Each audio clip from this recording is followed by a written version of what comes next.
So, got this Chevy Silverado 2500 HD, and the coolant level messages on the driver's information center in there. So I just got this truck last year. Actually, I've been driving for a year, and um,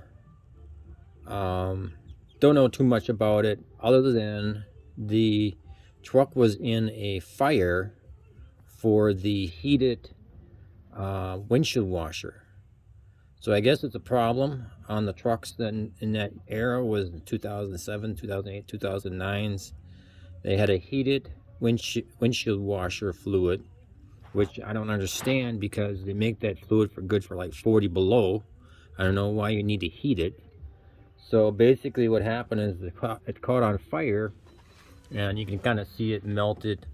It melted that stuff, and I guess the guy caught it early enough, and it melted the the, the hood there and whatnot, and you can kind of see too it wrecked the hood.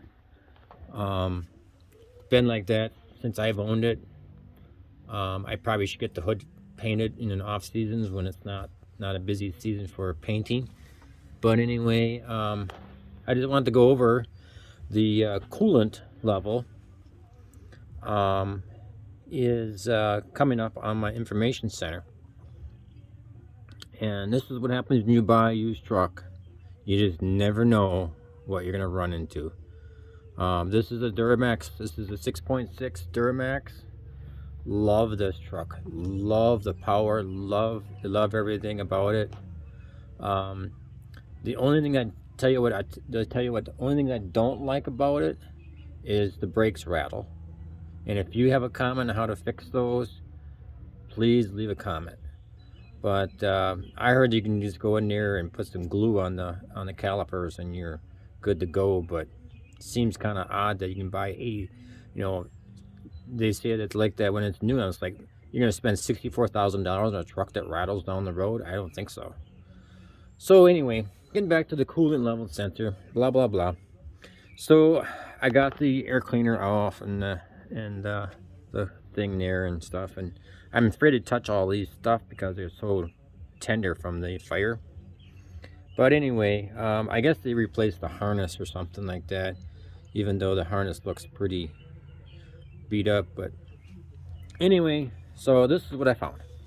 So basically the coolant level sensor is underneath here. I'm gonna put the camera down there and see if we can see it.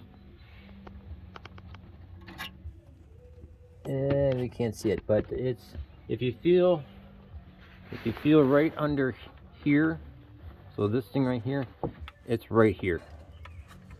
I think it's part of the tank. So in order to replace it, I think you have to buy a new tank.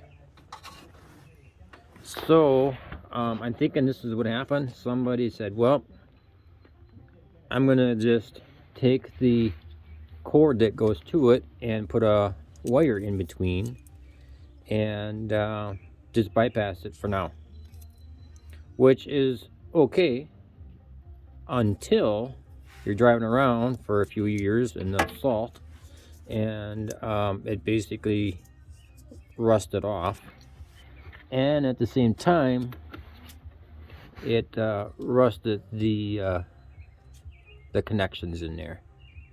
So now you basically just have a big rusted connector and you have junk.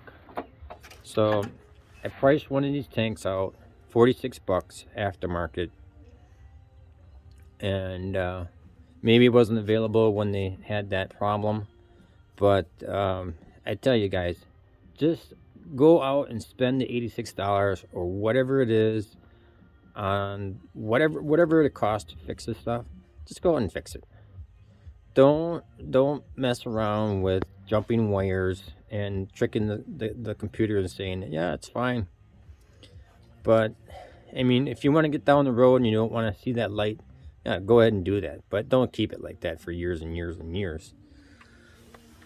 So yeah, I just wanted to go over that the coolant level sensor is actually, you can hear it. It's right in here. It's in the tank. You have to replace the tank in order to replace the sensor. You can do this bypass if you wanna to get the light to go off, but eventually you're gonna have to replace the tank. So that's my video. Gone on long enough about all the ins and outs of this thing.